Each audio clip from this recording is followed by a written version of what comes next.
Different season, different time. Look at the amount of faces we've got in this room. Some young people over there. So I want to welcome you all. On the back of what we did late last year, we emailed our season ticket holders and did a questionnaire. It was an initiative from Dad Streamer at the back there, actually, who's been helping me out with keeping me straight and keeping me on track. And we got some feedback from those that responded. And the fans forum, this event, is one of as a result of some of that feedback. So we want to engage with our supporters and our membership and let you know what the club's been, open and transparent. So first and foremost, that's the reason why we're here. We've tied it into the away kit launch, and the team have orchestrated a fantastic event. If you've watched TV recently, you'll see one of the programmes. I think the theme's based on the back of that. And obviously, but firstly, I'd like to thank Oryx as well, our kit manufacturer, who worked with us along the journey to get everything ready for tonight and make sure you all have a great time. When we get to, I'll just go through the format of the evening. So I'm going to introduce the directors in a minute, and we'll get up here. And I'll give you a brief overview of where the club's at the moment, and some of the positive activity, what's going on. And there's plenty of that, as you'll see in the pre-season, and the atmosphere on the club's changed a little bit. There's a lot more positivity knocking about.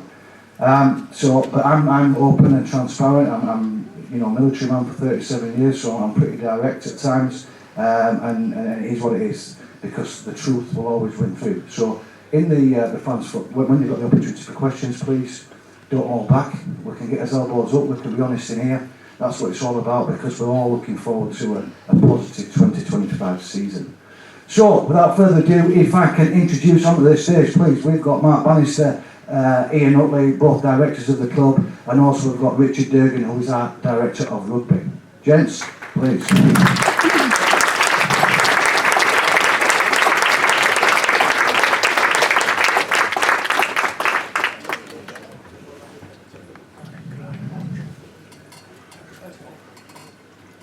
So, like I say, I just want to set the tone for the evening, positive tone, but again, we're not going to dodge any bullets in my old terms, and we get us Kevlar on and get us elbows up. However, I'll just open it up really with a bit of an update really on issues that I'm sure everyone wants to be aware of. And the first one being the stadium. The stadium, there's been a lot of talk about it in my tenure in the last 12 months, when the council announced over last year about wanting to release the liability, what is this stadium. And so where are we right now? You'll have read the formal feedback from the council. So the bottom line is, there's been plenty of meetings, there's been a signal of interest from the FC Halifax's supporter group. They put of course they did. Right, so well, I haven't actually read their proposal. There has been another proposal gone in from a left of arc community stadium type bid, who had it previously. Michael Steele's here, he was part of the committee on that. And then the club itself has put a proposal forward, which is sat and lodged with the council. And as you've read, Ken Davey has signalled his intent to purchase this stadium, and ultimately what he wants to do is purchase the stadium, invest significantly into the stadium, and move Huddersfield Giants here in the interim period while he builds his own stadium in Huddersfield. That probably would take between 3 to 5 years, but part of that is that because of the IMG ratings and things like that, they have to have a significant investment. The pitch has to be done, has to be invested in, and that's £1 million investment. And in real terms, if I'm totally honest, have Halifax Panthers got the wherewithal and the financial clout to invest in a £1 million pitch? No, we haven't. The football club need the pitch doing. To enable them, should they get in the playoffs and get promoted into the next level, because it's a dual stadium, they need a different level of pitch. clearly, if Huddersfield Giants want to come and play here, we can't have 3 teams playing on that pitch. Look, you know what I mean? If it was light out there, just look at the state of it. So, that's ongoing. The floodlights need investing, the whole infrastructure around the stadium needs investing in. Ken has already spent quite a lot of money with engineering surveys around the stadium and the stadium. So where are we right now? On March the 17th, the Cabinet will sit and evaluate all the proposals what are being put in front of them. And they will make a decision based on that. If I was a betting man, I know where I'd be putting my money, but I'm not. So I can't really articulate any further detail. That is currently where we're at. So just on that, we may as well, is there any questions regarding the stadium? I've got Jonathan Highland here actually. Jonathan, welcome. Jonathan represents the Rugby Football League and does quite a bit of work on buying buildings and such like, and the Rugby Football League have lent us Jonathan's time. They pay for Jonathan's time when he's sat in the meetings with the council, so he's been invaluable and worked on behalf of the Panthers and the Rugby Football League. Of course, we've got a vested interest in what happens at the stadium.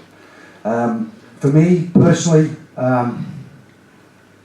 it's a no-brainer because the investment, what is being committed in writing to turn this stadium round, to tick the ING boxes, to get this ready. If you just look at the LED boards, what will spring up around the stadium, our commercial activity looks different on the back of that. So the big screen, the lived experience for our spectators will be different.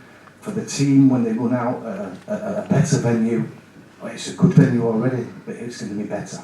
And that is at no cost to us. So that's just my view on that. So we can cover some questions on that later if you like. I think the next thing I want to talk about, which is front and centre, is the HMRC and the winding up petition that was lodged against us in October. Where are we with that?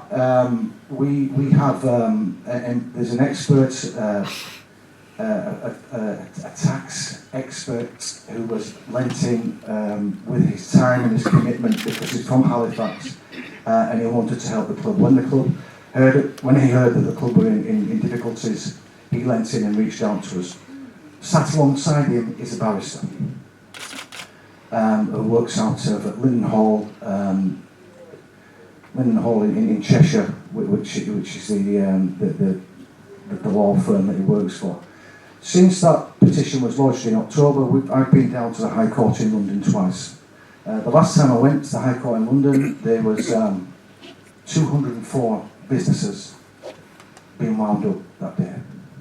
And I came away and I spoke to my wife Lorraine, she's in here somewhere, and I was like, it really upset me, to be honest. It was very, very matter of fact. There was no emotion in it at all. And I come away thinking that there's people here whose livelihoods and businesses are at risk, and the judge was sat there, dismissed, whatever, wound up. However, we weren't wound up because we've got a weight of evidence sat behind this club, what gives us an immense confidence in that we have settled our liabilities with HMRC, and we requested through the judge a contested hearing. That contested hearing has been granted by the judge. We were tasked with providing our statements and our weight of evidence and our skeleton arguments by the 12th of February. We did that. HMRC have got to the 26th of February to submit theirs. There will be an unattended hearing which sits after that, and then there will be a contested hearing where we'll all go together. I'm extremely confident, as are our legal counsel and our expert, that we will come through this unscathed. So that's some feedback on that.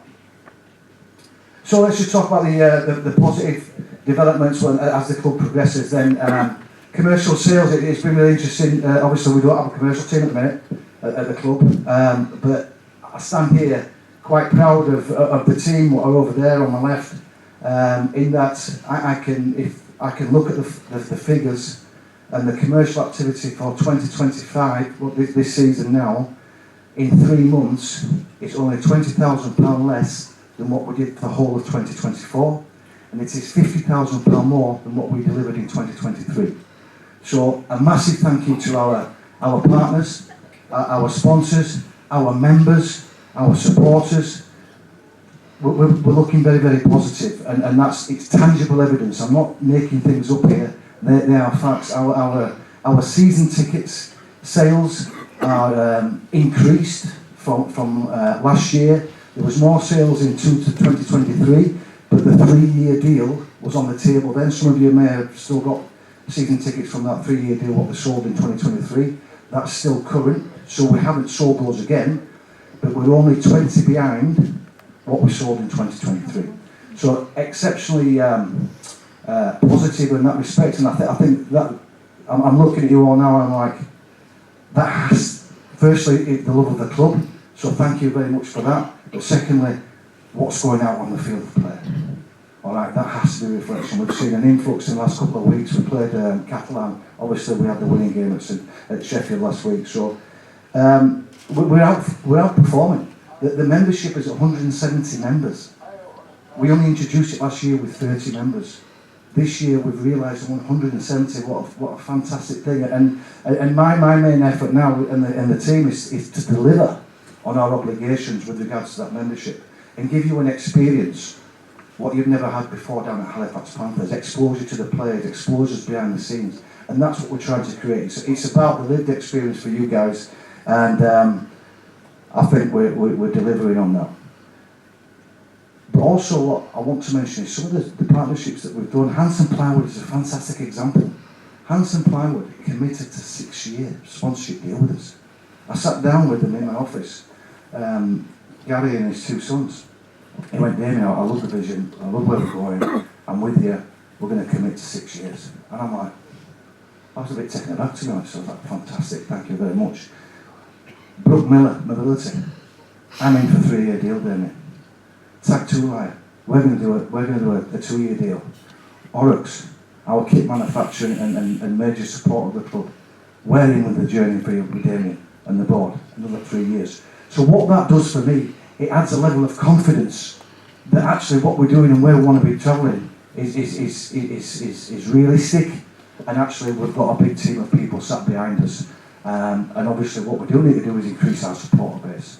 You know, the 1,000, I know obviously the community club that put their chat with, but to get under 1,000 from Catalan, while disappointing, I could understand it. We're playing at 12 o'clock kick-off on a Saturday, but now the team's doing so well, and the atmosphere around the club is different, and Kyle's narrative is different when he speaks.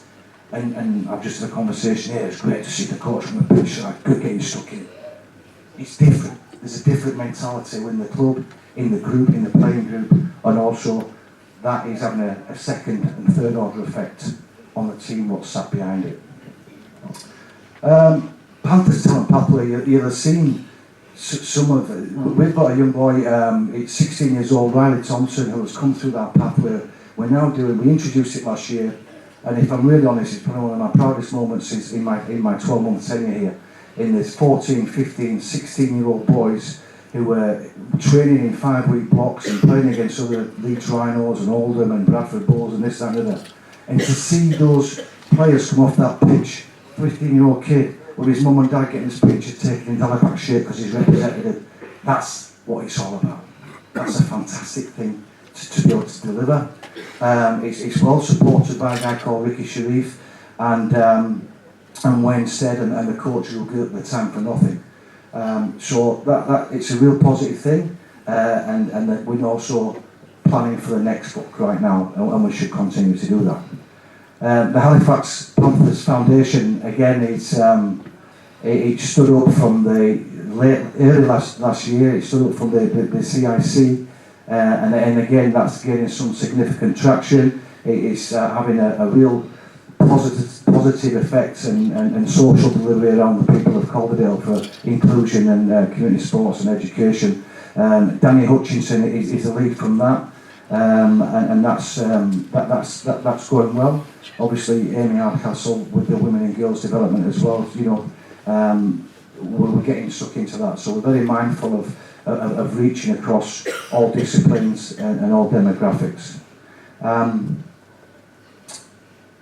A new initiative, what Daz suggested, actually, Daz Stringer sat over there, was a junior shadow board. So if you look around the room, we have an age generally, and we need to look at attracting a younger audience and hooking them in and getting them involved with the club in whatever aspect.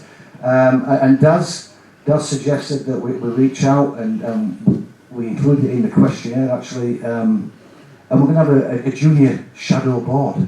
What's going to sit, it'll be composed of maybe 5 or 6 between 16 and 18-year-olds, and they will mirror the board of directors, the Halifax Panthers, because they're a different mindset, and we need to listen to what they've got to say.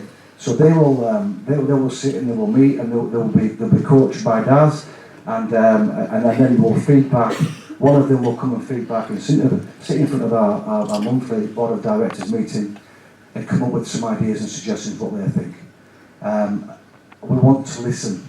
We need to engage with a different demographic, and young people is something so we can continue delivering Halifax Panthers for years to come and get them hooked in. I talk about the positive momentum on field and the on field performance. I think we've all. It was the first time in 12 months last week when we played here, and Carl walked in the room and we'd been beat. We'd been beat by Catalans. It was 14-0, and Paul Ramsden was doing his stuff in here, and Carl stood at the door and I just waved him in a little bit because Paul was going to interview him, and the whole room stood up and clapped without any prompt. Such is the effect that he's had on not just the playing group, but our supporter base as well. And I think there's a lot of nods going on at the minute. I think you can feel the atmosphere and the positivity, what's happening around the group. I mean, Sean sat there, Sean will have been here, Sean's our kit man, and Sean will have been around quite a few coaches, but this one's different.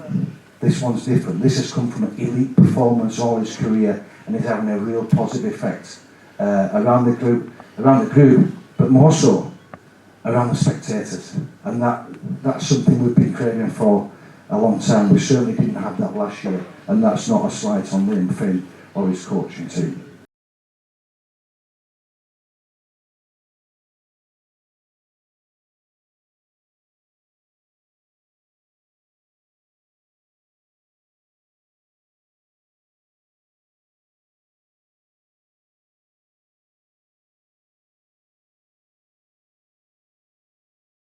Yeah, so just on that, we've had a competitive start to the 2025 season, a real strong performance against Catalan Dragons.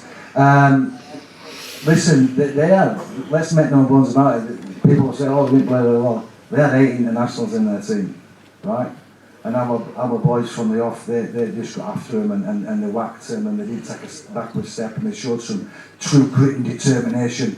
And you know what, in military terms, I reckon every man and woman in this group would have gone over the top and followed them lads in that game. It was fantastic, and that set a great platform for us. Obviously, myself and Richard have just been chatting outside about the game at Sheffield. Bob Sweeney, great guy in the town, and he's like, oh, what a performance. Because our middles took it to them, we played off the back of that, but in real terms, we hadn't scored a point against them in 2 hours of football. Right? And went in at half time, all right, we're down, and they came out and we got a fantastic win over at Sheffield. And forgive this expression, I know we've got children in what a shithole, right? Right? Awful place. And we went there, opening game of the season, came away, 2 points in the bag, we're up and running. Welcome to the 2025 season, ladies and gents, because this team's going to perform for us. And you know what was so pleasing, just on a real positive note, was the away support. I think they announced a crowd of about 1,000 there, and I'd say 600 of them were Halifax Panthers. So, one and all, thank you very much. Those that went to Sheffield, brilliant.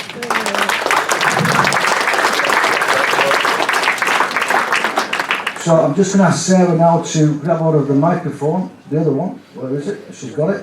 Thank you. Preparation is key to air power, so they say. So without further ado, that's 20 minutes of me just giving you a little bit of an overview. The board of directors are here. We've got Director of Rugby here. I'm in the day-to-day type stuff, so I can field some questions, but literally we've now got half an hour before the boys will come and we'll start with the shirt launch, so it really is over to you guys. Don't you dare tell me that there's no questions, because I read all that crap on Facebook, right?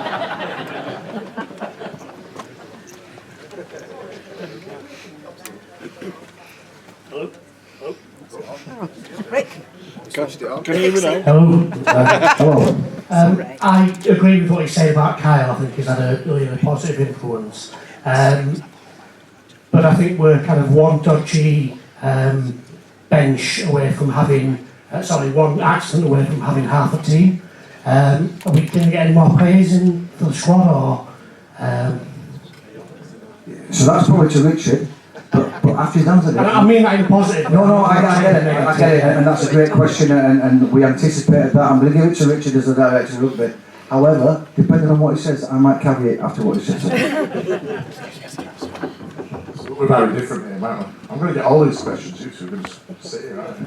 Yeah, I thought it might be happy with that. I agree, yeah, totally. We know we're running a fairly thin squad, and there's a bit of a caveat to that in the sense of last year obviously we had a couple more bodies, but essentially we had Ben Hersey, who came in at the end, so didn't really play a lot of games, but that was needs must. Sam Campbell didn't really play, so it's good in training because obviously you can go near enough 30, 30 if you got obviously scored a 26. What we don't want to do is end up where we were last year, where you kind of running out of money halfway through the year, and we all know where that ended up. So you've got to cut your cloth. But I think we're all aware that we could be a little bit light if there's a few injuries. I think what we will have this year, and I've got to be fair to Leeds, last year they were fantastic in terms of Joe Reg. We had some lots of good players that would come through there. Riley Lum, Ben Littlewood, I thought was good. Nicholson Watton. We had some players that turned up for us. But yeah, I think obviously if the opportunity comes along and we can afford to do it, we'll absolutely be looking. I think as well, we've talked a little bit about last year. We've got to remember we lost Brandon Douglas, Will Calcott, Ben Crooks, Adam O'Brien, Tom Inman. We were unlucky last year, and obviously that didn't help amongst all the other stuff going on around that. But obviously we've got Corey Johnson who came and did a good job for us. But yeah, essentially I think we're aware, and I'm going to demos here a little bit saying can we do this, can we do that, and I think as the season goes on, and if things obviously are like we've said are on the up, we'll add some others. I think what I've learned personally is last year we pretty much got our squad sorted on day one. So we had a squad of 23, 24, yeah. We had obviously with Keys, Widdop, and I don't think that would be a lie saying obviously those both were decent earners. So in essence, you don't necessarily have to have all your squad ready on day one, and people come in and go. Obviously, we saw quite a change in personnel, didn't we, over the time. So yeah, a bit of a long-winded answer for you, but I think we're all aware that we need potentially some bodies further down the track. What I will say also is that Sate's been really committed in terms of helping Kyle. I mean, I'd never thought I'd see Conor Earl in Halifax. I don't know anyone else. That's phenomenal, isn't it? So just have to pinch myself a little bit at the weekend. Hopefully we can keep him for a few weeks until Charlie's broken hand. But I think you'll see more from them. Like I say, I don't think Leeds does a bad job at all. I think they're a good dual reg partner, but I think the relationship that Kyle's got with Willow there and Mike Rush, I think will definitely be more help, shall we say. I think the other thing as well, Leeds had a lot of injuries themselves last year, didn't they? So that had a knock-on effect for us. That's always the risk with dual regs. If they get a few injuries, I mean, I saw Lewis birthday, he went down with the weekend with an injury, so straight away they're a man down. Obviously the squad's a decent size, but that's always the kind of balance that you've got to try and get. So, it's something we're working on, definitely. Does that answer the question? Yeah, thank you, yeah. Thank you very much, Rich. Nothing further to add. Anybody else? Please, here we go, Sarah. You're there. Stand by, there's a microphone coming. As you were.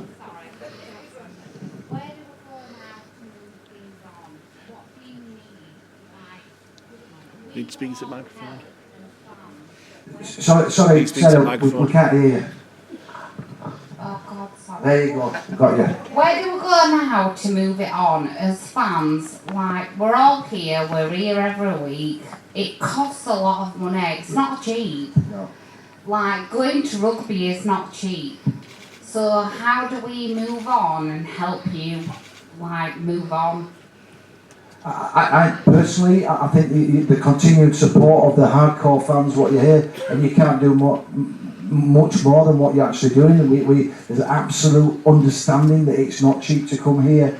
You come and you're probably season ticket holders, you're members, you'll buy a lunch here, or you might do a match, or whatever, and you'll support the team. There's not a lot more that you guys in this room and that commitment, that supporter base, and I'd say supporter and not fan, because you're absolutely supporting the club by doing what you're doing. What I would suggest is we've got plenty of initiatives where we're going to reach out to a different demographic of other people around Calderdale. What annoys me is you don't say, sorry, like, you don't come up with, there's issues within the club with finances, with the council. Until you deal with the issues that you've got with the council, where do we move on? Specifically, without being more specific with the issues with the council, I'd struggle to answer that. The issue is you can't do anything, can you? Because we're all within the same issue. We pay in every month, but none of it ever works. We're in a stadium that half of the people don't. It's council stadium, or is it not a council stadium? Yeah, so right here, right now, it's a council stadium. There's an outside contractor what deals with all the bookings of all these rooms, all the hospitality, all the beer and this, that and the other. When Ken Daly, I put something in what the Cabinet's going to say in March, when the Cabinet make their decision, the council will not own this stadium moving forward. So if we're looking up and out with a positive rose tinted glasses, what I articulated previously about my personal view on that significant investment on the rugby pitch, on the infrastructure of this stadium, I believe that that's going to happen within this next 12 months. And the reason I say that is because they have to sort it out before Huddersfield Giants can run out on that pitch, right? And Huddersfield Giants need 59 points to maintain their capability in Super League, and they're not going to get that on the pitch, right? So it's got to invest in here, which will make it a better environment. What you've just said, we won't have any issues with the council because they won't own it.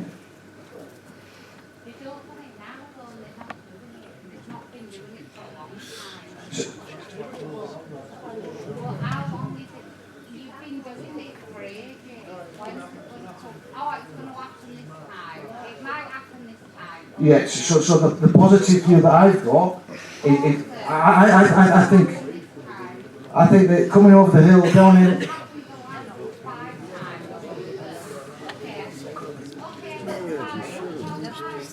We've got that knight in shining armour coming down Henley Top and investing some brass in here. Yeah, okay. So we've got another question there, Sarah. Oh, don't give me up, Mike.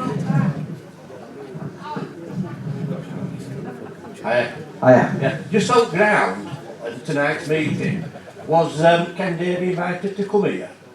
No. Don't you think it would have been a good idea if he was? I think there'll be an opportunity. I think enough's been said in the press and with Ken in his different meetings. He's not addressed any supporters group and this, that, and the other. I know he's having one in Huddersfield, isn't he? Yeah, it will be for theirs, because they've got concerns about moving out with the If he's wanting to come to this ground, I think it'd be a good idea to question him now.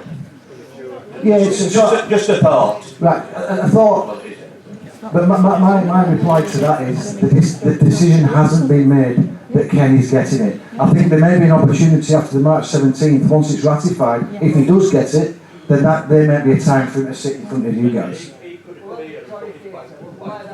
It doesn't make any difference. What's the point? It's down to the committee, it's not down to us. Okay, Neil. Right, good evening everybody. As usual I have one or two questions. First of all, the Rugby League thought it was a huge success having the Super League clubs playing in the round earlier and having them play away. Obviously we got Catalans for the second year running, which wasn't really very successful for us. But fair enough. Super League club, you expect your own supporters to come along. But then, to kill us off, they put us on at 12 o'clock on a Saturday and screened it live. Now, can you tell me where the Rugby League thought that was a success? And that isn't a question, it's just an acknowledgement. There you go, everybody. That's an acknowledgement from Neil. Thank you very much. Dual Reg, everybody knows what I think of Dual Reg. As long as Dual Reg works in like it did last year, we've got some young talent coming through giving 110%. But what we don't want is St Helens wanting to use their players that maybe have been out injured just for them to come back and have a run out with us, because that is not a success. And then finally... hang on, Neil, stand by. You said two, didn't you? No. Or three now, is it? Kit launches in 20 minutes, so I'm going to give him a bit of a break here. I'm alright answering that first point. I mean, the 12 o'clock kick-off is outside of our control, so that's not something we decided, absolutely not. So yeah, we're a little bit hands-tied with that. Second point, you said about the kids getting a bit of a run out there, but I think the Leeds kids did alright, didn't they? Or injured players. Alright. Well, I think Conrad Hurl's had an operation, hasn't he, in the off-season, that's probably wise with us. Paul said the other day that he wasn't quite fit enough to play for them yet. I'm kind of hoping he'd never fit enough to play for them. So he wasn't fit, and I'm hoping he just doesn't. Conrad Hurl, I must have been as surprised as everybody with having Conrad Hurl, and it probably, that was a plus. And maybe with the dual reg with St Helens and Carl's association with St Helens, I think it might be a success. But just finally, so I don't bore you all, just getting back to the stadium and Ken Davey, I think one or two people, yeah, I think it's the only option we can take, but the worry is we're not going to have Huddersfield taking over Halifax and making it Halifax Huddersfield join as Huddersfield did with Sheffield. No, just to allay any fears, a great question, Neil. Thanks for that. I've sat down in 2 or 3 meetings with Ken, and personally with Ken, and obviously with the council as well. So if he is successful, we have it in writing that it's just a transitional phase between them building their new stadium in Huddersfield. Then it's not going to be Huddersfield or all that type of stuff what you're talking, and that's what you're alluding to. It will be. They will just be squatting here for 2 or 3 years, investing heavily in the stadium to make it Super League ready, which I think is a great advantage from our perspective. They won't be staying here any longer than that. So no brainer. Okay, any more? John? Yeah, couple of years, I'll come back to the stadium in a second. The big one for me is directors, and I thank the guys personally, for what they're doing and sticking with us. Big credit Are you actively looking to strengthen the board? I mean, it's an easy question, I know, but we're a bit thin on the ground. We've only got 2 directors, as I understand it, and Richard being sport, the player director. Yeah, thanks for that, John. Yeah, we're definitely looking to strengthen the board. In our, not the last meeting, the meeting before our board meeting, it was brought up. We're putting an active, I won't call it a marketing campaign, but we are actively looking for further board members. We're also looking for any supporters really with a professional capacity that have got spare time to help us in any other areas that we need. We're all limited by time, we've all got businesses to run. Well, when I say all, the 2 of us. So yeah, all the help we can get is fantastic. Are you volunteering, John? You have to be specific on that, wouldn't you? You have to be, what I'd suggest on that is you need to nail down what you're looking for. Yeah, that is what we're nailing down. A realistic time frame. Just going back to the stadium, Damien, as a few other people, I'm a football fan as well. I'm more rugby these days, I've been for a long time, but I'm a Halifax Town fan as well. I'll admit, the concern from Halifax Town fans' point of view is there's this 3-club rule, and I think the rumour is it's the same with Super League. 3 clubs can't play on the same stadium. They've got this first call, and if Ken Davey is successful, he'd have to address that. He has to nail that before he can ever sign a deal. In other words, if Huddersfield are here, there's 3 clubs in it. As I'm saying, Halifax Town made it up to Football League. Ian Bowman's behind me, better than me, he's a town man, more than I am. The football club could not go up. And I think that's not a lot of Town fans' concern. That has to be nailed. Right, so I think that's incorrect from the meetings I've sat in. Right. Being open and honest with you and being straight back, playing it with a straight back. That question was asked in the meeting with the council and the football club. David Bosworth was there. I was representing the club, but Ken David was there and the council was there.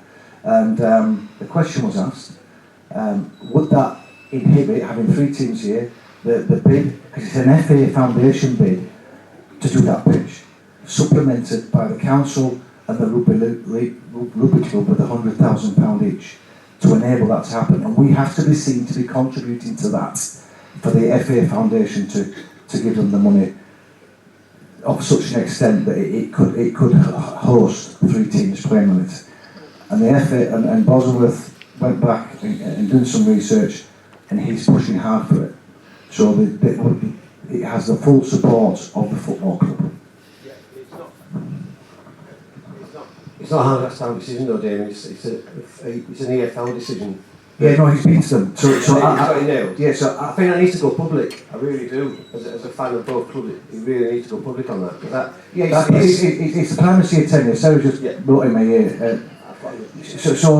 It's a primacy of tenure issue which the football club would have. Yeah. No problem. And it can be done. Yes. I think that needs to go public. Really do. Because that's what's winding up all the Halifax Town supporters saying you're going to stop us going out if they get up in the playoffs. That's what's really aggravating. Right. No, I would come back with that. I don't want to get in it. I don't think it's a rugby club's issue. I think it's a football club's issue. If they've got primacy of tenure and he's done that work to ascertain that, then he needs to tell his supporters that. I don't think anybody in this room has got an issue with it. Yeah, I agree with you, but it's like he's quite going like that's the other one on that. If Ken gets it, we'd have to move out for several months while that pitch is done. Are you aware that, or can you facilitate that this season? So are you ready for that? Again, if it comes off. We obviously we're working in the background with regards to that because that potentially could shift us for 12 to 14 weeks. Now, bearing in mind, it's already planned in on the road for 6 weeks anyway, because of the normal maintenance of that pitch, so we've all worked for that pitch. So we're working hard, and part of our discussions, and Mark was there with Ken, was a compensation package should we have to go on the road for that long. Because, let's be brutally honest, we can still play rugby on that, right? It's not Halifax Panthers what need that doing. It's FC Halifax and Huddersfield Giants. So actually, we've got them all high ground. So part of our discussions are a compensation package should we need to go on the road. And when I talk about, I'm looking at the detail. This is like a military operation to shift us to another ground because it won't be the same ground all the time. do our obligations to our ground boards who have paid a lot of money to be around there, the Oryx flag, where's that going to go in the West Ham? Because at the minute, can a stadium do that? How long have a discussion with these guys? Because they've invested a lot of money. So all that's going on in the background. And there will be a compensation package, and we've got it in writing, yes, he would compensate us for X, Y and Z. There'll be due diligence done. It won't be just, it's not an open checkbook for us to, hey, we'll sign some more players. It's not that, but we will be compensated for it, and we're having those discussions as well. Don't get me wrong, I want it to happen, don't get me wrong. Oh, no, absolutely. No, thank you for the question. No, there's not.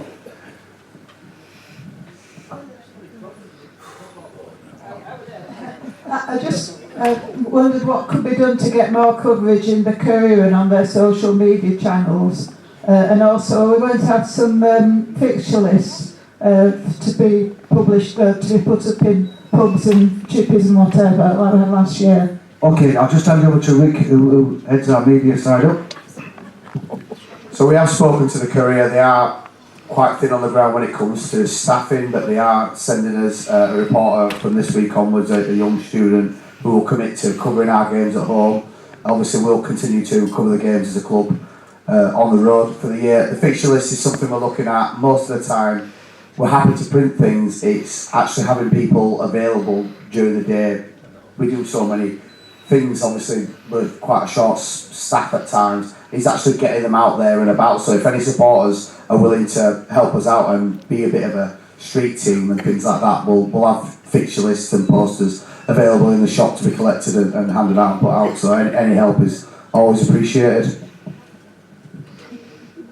Is that okay? Thank you.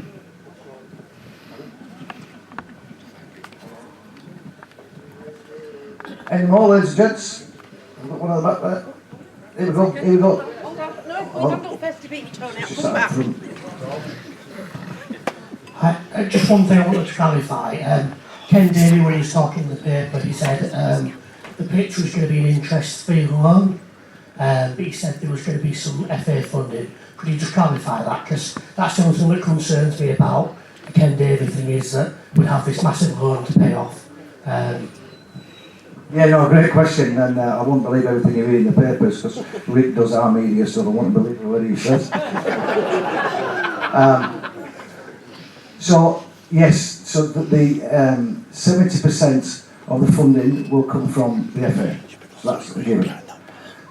The 30% split between, and we don't know the cost of it yet, because they're still doing the studies and getting the finances right, but Ken has offered to give an interest-free loan to FC Halifax and Halifax Panthers. So what the terms and conditions of that loan look like is being investigated myself and the board at the minute, because quite rightly, if we were to bite off more than we could chew, we could be back to square one where we were last year, and absolutely, but that's front and centre. But I will reiterate the point I made earlier, it isn't us that needs to get that pitch done. If you get my drift. Yeah.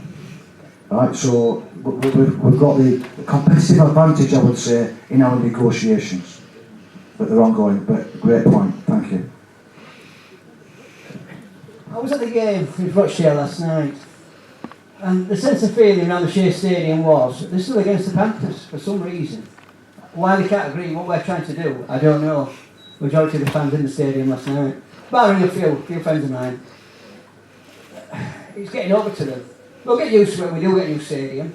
But as the day progress, which they will do. I looked around last night, I looked at all the young kids and I thought, yeah, this is our future. There was a bit of trouble at the end of the street there, unfortunately. But designing this stadium for rugby, football, whatever, music events, it has to be done. It has to be done, without a shadow of a doubt. No, thank you, yeah, I totally agree.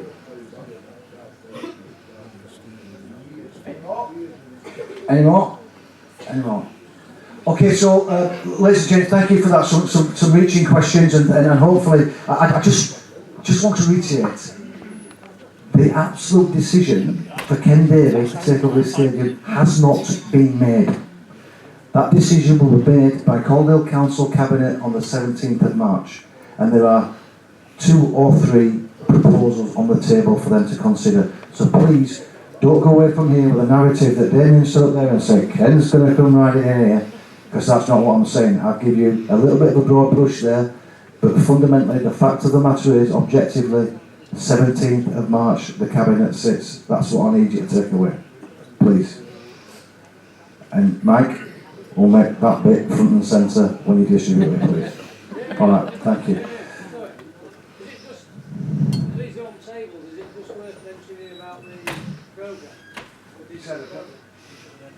The digital programme, yeah, sorry, yeah, great. Again, I talked about I mentioned when I first, about the positive stuff, the digital programme, that's going to be published for this week. Thanks for reminding me, Daz, there. Again, we try to reach out a little bit broader. Some people still like the traditional programme. The club hasn't done them for a while, but we're going to digitise it. It'll be in a medium that I believe you can download. And it's a step in the right direction. You know, I look around and just people scroll through, they have a look, this and that, the other, and we're getting in that. I had a meeting with a firm this week, or we're just partnering a firm called Render Bloom. I was talking to a guy in Canada who helped set up Toronto Wolfpack from 0 supporters to 10,000 supporters, and his hardware guy was in Sweden. And that's about digitisation and having active videos and attracting that younger audience and the fan engagement being better. So we're looking at all different opportunities. We're trying to move forward. Rick alluded there, we have got limited capacity and capability with the office staff. But we've got people like Daz reaching in who's come up with some fantastic initiatives. We're doing our questionnaires. We're going to have the junior board coming up with ideas, and we're open to ideas and suggestions, and we're all focused on making 2025 a fantastic year. Okay, so next, I think you may have seen in the social media about one of our ex-players, Ryan Boyle, and his wife being having a brain tumour, being very, very poorly, and one of our players actually reached out to me, Bobby Fairbank, and said, look, Damo, this appetite is something we can do. So the boys all signed a shirt, and you might have seen, again, we raffled it off. And I'd just like us all to pay tribute to Tony Whitaker, if you come up and get your shirt, please. But what a fantastic thing to do, and a great supporter of our club. He's a member. So Tony, thank you very much.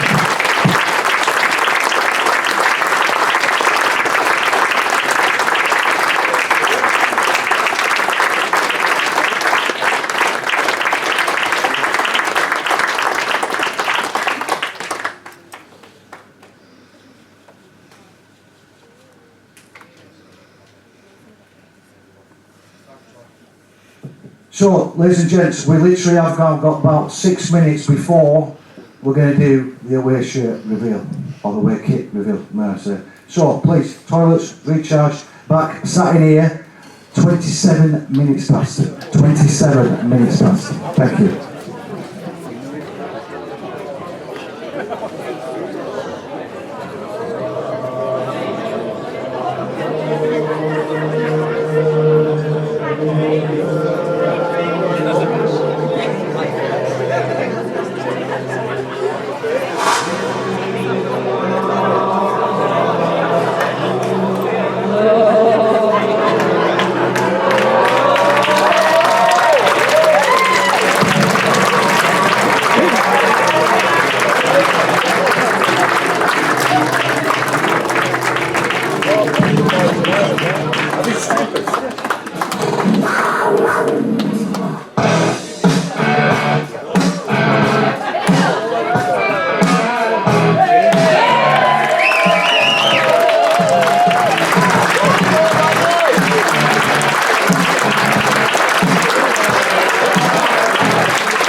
big round of applause. Halifax Panthers 2025 away kit. Come on! Yes!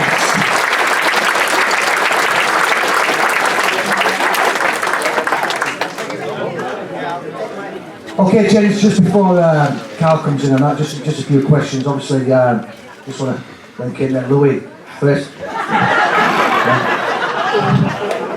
Go steady, Cooksy. Okay, first one to our man, Louis.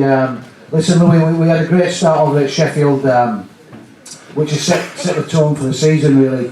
How much belief has that win given the squad for moving forward for the rest of the season, without getting too excited?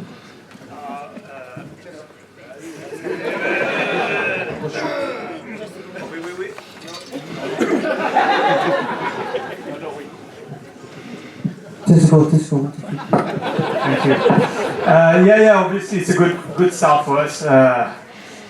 Since I've been here, we've always been told we kind of start slow, so we got our first win. Hopefully we're going to kick on this week, but it's a good, how do you say in English? I lost my word. Good platform for us. Thanks, Cooksy. Nice one. Thanks for that, Louis. Ben as captain, just pass it over to Ben, please. Cooksy as captain this year, and listen, which players?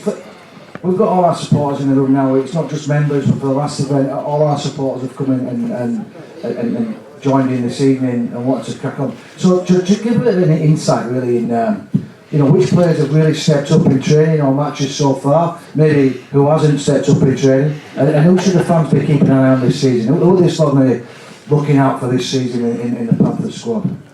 Well, it's been a bit of a different one, I think. We've had a few people coming in. Obviously, we don't like talking about last year too much, but we've had a big culture change within the team on how we want to be known and how we want to represent this club this year going forward. So everybody's bought in all the way through pre-season, all the way through the start of these games, and everybody's stood up to be accountable for that and change. So to individualise people through that process is probably really hard on the basis that everybody's stepped up through that. Obviously, you have younger guys coming through, so like Tom Inman coming up, being nominated as assistant captain, that's massive for Ched. It shows how far he's come. Louis making a step back into full-back, Woody having a step up into half to be a bit of a more controlling role. We are, and I mentioned it before, we're blessed in this team that we've got a lot of leaders anyway, so we've got people like Adzi, Bob, Obi, and people like that. Salty, who's been around forever. You want him to know about people who don't train so hard, he's renowned for not training so hard, but he's still here. He's still here and he still keeps going out week on week and making 200 metres for the boys and digging in for the boys on match day. So, from start to finish, since Carl's got in, everybody's dug deep, everybody's bought into what we're trying to build this year, and like Louis said, we've got a good base and a good platform in beating Sheffield in the way that we did. We just need to keep on and keep building now. Fantastic, thank you. So just to James, please. Hey James, listen, testimonial season. Ben's just alluded to the fact that you've been here a while, but testimonial year. So you talk about spiriting together. So we know each other from way back, and the RAF camps that we've done and pre-season camps and stuff like that, and that cohesiveness. There seems to be, I'm getting a feeling from the spectators and our fans that there seems to be a different cohesiveness within this playing group at the moment. What's the spirit like in the dressing room, and how does that translate onto the pitch? Yeah, everyone's happy to turn up training. Confidence is high at the minute, and part-time sport, all lads go to work during the day, so if you're coming on an evening, you're not enjoying it, it becomes a bit of a drag, I think. Last year gets mentioned a lot, but that was probably the main issue. All lads were coming, training were boring. There was no motivation, and I think Kyle's coming this year, fresh set of eyes, new voice, wants us to play completely different to how we were being told to play last year, and I think the main thing is he's put into us that he's not worried about any team in this league, so why should we be worried about any team?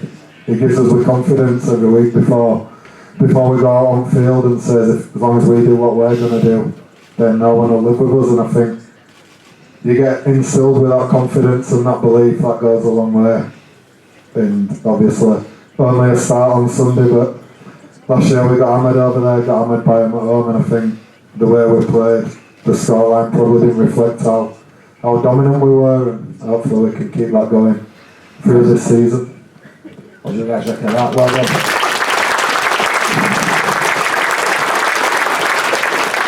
Just one more testimonial, I know Demo mentioned it. My first event is on Saturday, 5th of April up at King Cross Park. We're doing a bit of a race night, so hopefully as many of you can get up there as we can, and if you fancy owning a horse or sponsoring a race, Carol will be signed back and go have a chat with her and she'll sort it out for you, so hope to see you all there. Thanks, James. Brilliant. So just a quick one for Tom then before I move on. Tom, listen, what's going on with all the blonde haircuts? Is all been there? You've got there. Bobby Fairbanks got his haircut. What is it? A dice roll or whatever? Just let these guys know what it's all about. No, it started obviously Ryan Boyle. His missus tragically as she's got a tumour on her brain, and a few ex-players, Ben Johnson and Conor Robinson, were spreading awareness about it and said they're going to be dyeing their hair. It got nominated along by a few people, and then it got to Bob OB, and then they nominated me, and then a few people donated from it for a good cause. Okay, nice one, ladies and gents. We've just celebrated Tommy Whitaker there, boys OB, Tom and Bobby, thank you. Last question for the players then really is to Anzi. Adam, I mean Ben alluded to the fact that you're a leader in the team and you've been here a while now, and Halifax is you're a big part of the Halifax family. Where did you leave it last month? And welcome back, and are you fit for this Sunday? What's going on? Yeah, I'm fit for this Sunday. Just hoping we get selected. Boys played well on the weekend and kind of hard to push away through that good win, and just got to keep ticking away at training and hopefully get selected. I've been in Cook Islands for the last 3 weeks. Just been to see family. I think I've not been back in 8 years. So that's the first time I went back to see grandparents and everything. It's a good time. Good, well welcome back Adam, and we'll look forward to seeing you. Thank you. So without further ado then, ladies and gents, obviously we were welcomed in the, what's it called, that TV? That's the one, yeah. So we're welcome to the stage. The rest of the boys, the majority of the boys are at the back there, so welcome to you guys as well for the 2025 Away Kick season launch. Ladies and gents, the rest of the team.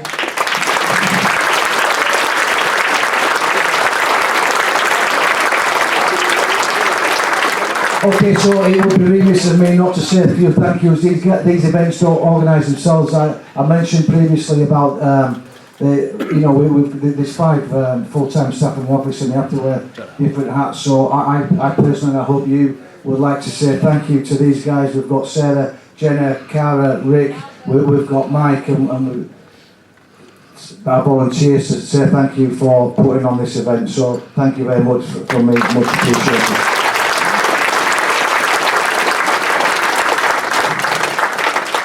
Obviously, it'd be remiss of me not to thank our partners. Oryx in the room, there's a lot of effort going into squaring away, getting the away kit ready for to be able to be on sale this evening, of which it is. So thank you to Oryx, Mike and Andrew, and Chris for making the time and are a significant partner of this club.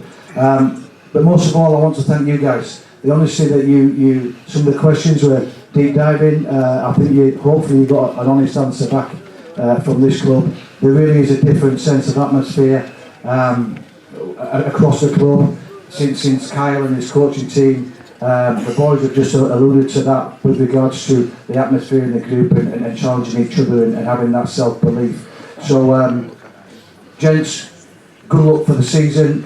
Kyle, coaching team, all the very best. And ladies and gents, get behind this team. We're on the up, the atmosphere is different. There's a real positive vibe around Halifax Panthers at the moment. So let's continue that and go forward for this season and get in that top 6. That's what we want. So without further ado, thank you very much. Photos with the boys, and also we've got all the stuff on sale over on the left hand side if you should want it. Thank you, ladies and gents. Have a great night.